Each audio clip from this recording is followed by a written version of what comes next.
আজকে আমি আপনাদেরকে দেখাবো একটা পার্সেল রেডি করার সময় আমার ঘরটা কত বেশি এলোমেলো হয়ে যায় সেটা, আর সেই সাথে শেয়ার করব আমার শুরুর গল্পটা। আমার শুরুর গল্পটাও কিন্তু মোটেই সহজ ছিল না। আমিও আপনাদের মতো ভাবতাম যে কি করব, কিভাবে শুরু করব, কিভাবে শুরু করা যায়, কিন্তু একদিন সাহস নিয়ে কিন্তু ঠিকই শুরু করে ফেলি। আর আজকে এত বড় একটা ব্যবসা, এই যে একটা পার্সেল রেডি করতে গিয়ে কত এলোমেলো হয়ে গিয়েছে আমার রুমটা। তবে বিশ্বাস করুন, এতে আমার একটুও ক্লান্তি আসে না, কারণ এটার প্রতি আমার ভালোবাসা রয়েছে। তো কোনো কিছুর উপর যদি ভালোবাসা থাকে তখন কিন্তু সেটাতে কখনোই ক্লান্তি আসে না। আমারও আসে নাই, শুরুর দিকটাও আমার কোনো রকম ক্লান্তি আসে নাই। হতাশা আসছে দুই একবার, কিন্তু সেটাও কাটিয়ে উঠেছি, কারণ এটার প্রতি তো আমার একটা ভালোবাসা ছিল, যার দরুন আমার আলহামদুলিল্লাহ এত বড় একটা ব্যবসা হয়েছে। তবে প্রথম দিকে কিন্তু আমি ফিনান্সিয়ালিও যে এত বেশি স্ট্রং ছিলাম সেটাও কিন্তু না। আমার ব্যবসার শুরুটা হয়েছিল ধার করা টাকা নিয়ে। আমি আমার বড় বোনের কাছ থেকে কিন্তু মাত্র 5,000 টাকা নিয়ে কিছু প্রোডাক্ট এনেছিলাম।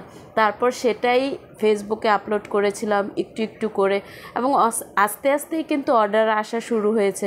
একদিনেই কিন্তু আমার এত বড় ব্যবসা হয়ে যায়নি। এখানে আমি অনেক পরিশ্রম করেছি, তবে কিছু জিনিস মেনটেন করেছি। সেটা হচ্ছে যে পরিশ্রম, মানুষ কি চায় সেটা বুঝতে চেষ্টা করেছি, সেই সাথে আমি কি চাই, আমার নিজের যেটা চাই সেটা যদি আমি সুন্দরভাবে উপস্থাপন করতে পারি তখন কিন্তু অন্য যে কেউ সেটা পছন্দ করবে। ধরা যাক আপনি একটা শাড়ি তৈরি করবেন হ্যান্ড প্রিন্টিংয়ে, সেই ডিজাইনটা যদি আপনার মনের মতো হয় এবং মনের মতো করে ফুটিয়ে তুলতে পারেন, তখনই কিন্তু সেটা অন্যের কাছে আকর্ষণীয় হয়ে উঠবে। তাই নিজেকে আগে গুরুত্ব দিতে হবে। যেমনটি আমি আমার ব্যবসায় করেছিলাম, আমি কি কি পছন্দ করি, কি কি আইটেম পছন্দ করি, কি কি করতে পছন্দ করি, সেইগুলো নিয়েই শুরু করেছিলাম এবং সেইগুলোই বাড়াতে শুরু করেছিলাম।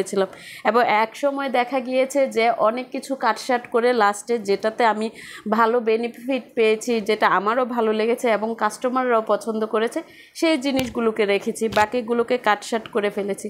তো আপনারাও চাইলে এরকম করে শুরু করতে পারেন।